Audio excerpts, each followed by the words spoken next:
So, we've looked at paragraph matching questions and at questions that ask you to match paraphrase statements to a source from the text. Now let's look at the third and last type of matching question.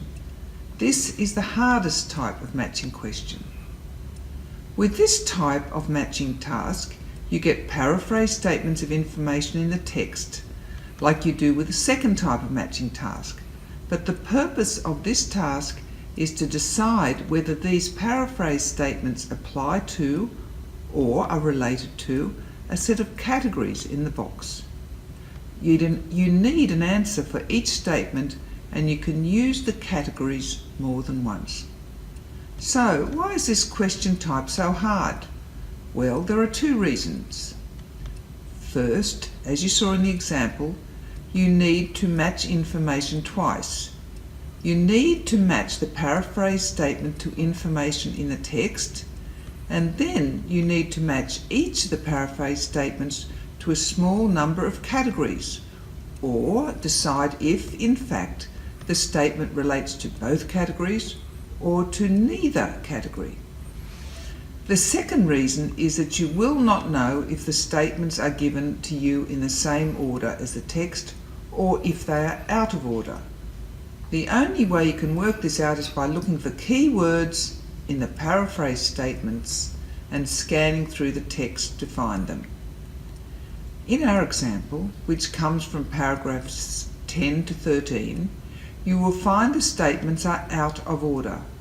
So what you need to do is read through each paragraph carefully.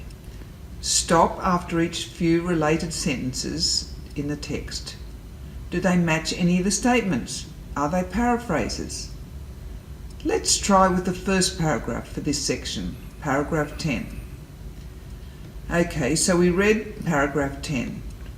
What is the main idea of this paragraph? It discusses the ethical relationship between scientists and consumers, as well as consumers' fears around DNA technology and other scientific developments changing the nature of food. Does this phrase have the same meaning as any of the statements?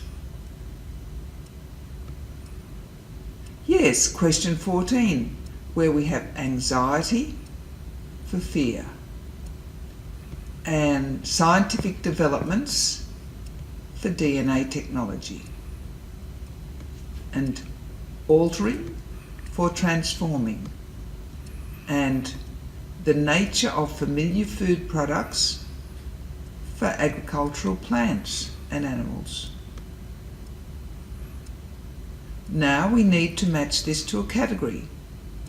Paragraph 10 is talking about consumers and their fears and ethical concerns about the use of technology and food. And so we can see the categories be consumers.